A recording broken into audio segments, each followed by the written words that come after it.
So was the attack on the Benghazi consulate that killed 4 Americans, including an ambassador and 2 Navy SEALs, was it planned or not?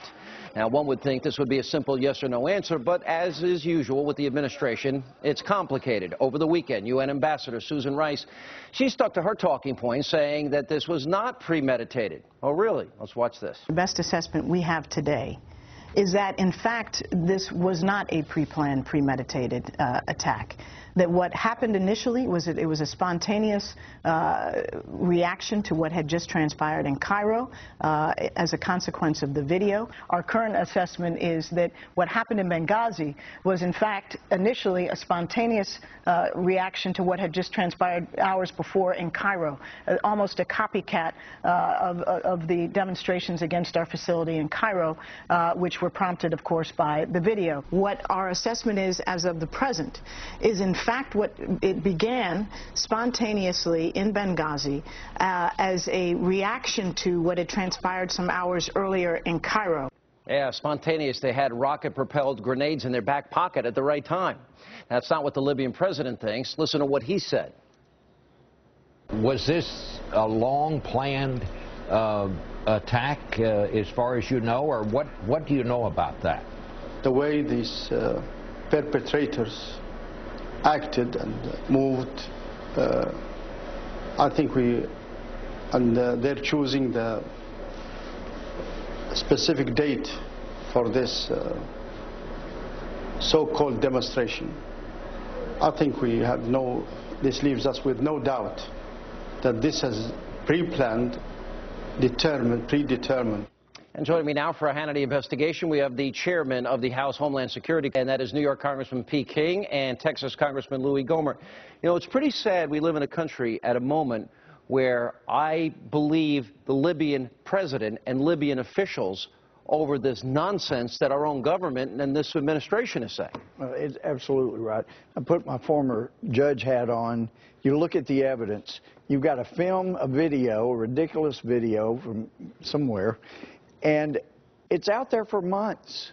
Nobody notices. It doesn't have any effect. And then all of a sudden, Egyptian television, run by the Muslim Brotherhood, nothing gets on they don't approve of. Morsi could stop anything that goes. And all of a sudden, they start blasting that right before 9/11. People get stirred up. And all of a sudden, spontaneously, you have all these weapons show up and kill an ambassador. Do you buy this, or are we being lied to, Congressman? And the lie would be on in a couple of areas. One is that this was spontaneous. 9/11? We didn't have extra security at our embassies. That is malpractice as far as I'm concerned. Yeah, actually, as far as Egypt, the embassy was actually warned that there were going to be heavy demonstrations in Cairo that day, and yet nothing was done. No one spoke to President Morsi, even though he gets $1.6 billion. He did nothing to protect us. As far as Libya, that area of Libya, Benghazi, is an al-Qaeda stronghold. Ansar al-Sharia also has large numbers of forces there, and Al-Qaeda in the Al-Qaeda in the Maghreb, AQIM, are all located in that part of But we have the Libyan president, and we have high-ranking Libyan officials that have come out and are now saying that they gave a direct warning to the United States that this was coming, and they knew it, and we did nothing? Well, there's been concern about security at that, forgetting even whether or not this was planned per se.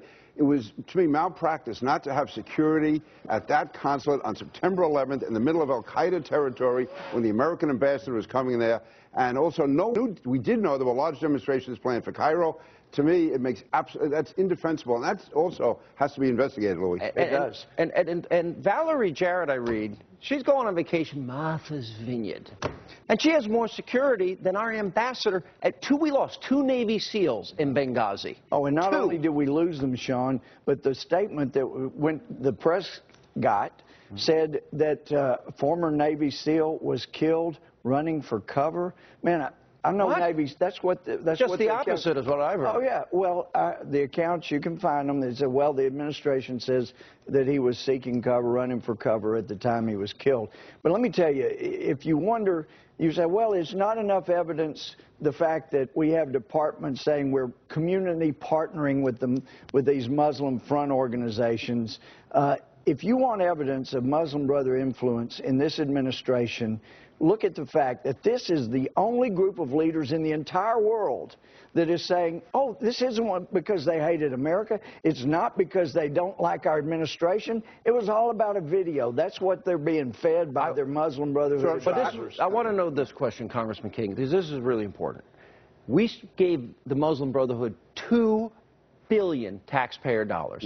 We know that Morsi was the head of the Muslim Brotherhood. Right. We know he recently met with the mullahs in Iran and Adolf Jr. Ahmadinejad. Right. So my question is, when are we going to stop funding them? And why didn't the president understand that the Muslim Brotherhood was the likely successor to Mubarak? Why did they not see that? I said it on this program. You did. You and others. Yeah, right, yeah. Because they're hiding from reality. The fact is the president, ever since he began the apology tour in the summer of 2009, has made apologies for these groups, for the Muslim Brotherhood and others. And also the fact is that the reason they don't want to admit this is a terrorist attack, because that shows his policies have failed. And they failed miserably. His entire policy in the Middle East. So they're afraid of, here we are 50 days out of an election as of tonight. So they, for political purposes, they will willingly lie to the American people about what happened here. Why? So as to show that his apology... Well, they said because bin Laden is dead and because of his policies, Al-Qaeda is no longer a force. For them to admit that Al-Qaeda led this attack on our... is a failure. So the policy is a failure. But he said he wasn't going to spike the football. He went to Cairo he went to Cairo and he said in Cairo, I'm stopping torture in America. No enhanced interrogation, no bin Laden, no Gitmo, no bin Laden, no rendition, all the things you post. They look at us as weaker. And in fact, just this afternoon we hear that the DOJ is now going to be investigating this incident. Sean, these guys are at war. DOJ. These guys are at war with us. Criminal.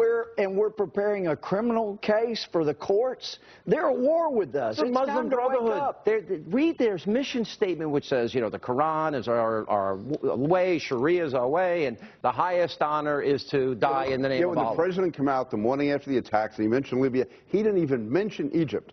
And yet Morsi turned his back on us. He was also actually speaking in Arabic, encouraging a demonstration. And they changed their tune 4 times. Even the president said it was terror after enormous criticism. Then Susan Rice goes out and says the opposite. They can't make up their mind. This to me, and the media wants to beat up Mitt Romney, which is driving me nuts. Well, look at the symbol. Real quick. What they sent in the messages. July, the president has known members of terrorist organizations come to the White House. In the White House. Come to the White House. No Bibi. No Bibi. The message is, go ahead, we'll invite you to the White House. And when is Morsi coming next? In a month?